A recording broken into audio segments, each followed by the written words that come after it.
சொர்க்கம் என்பது நமக்கு சொர்க்கம் என்பது நமக்கு சுத்தம் உள்ள வீடுதான் சுத்தம் உள்ள வீடுதான் சொர்க்கம் என்பது நமக்கு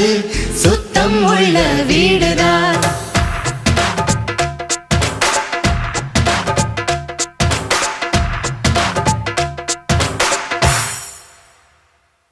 சொர்க்கம் என்பது நமக்கு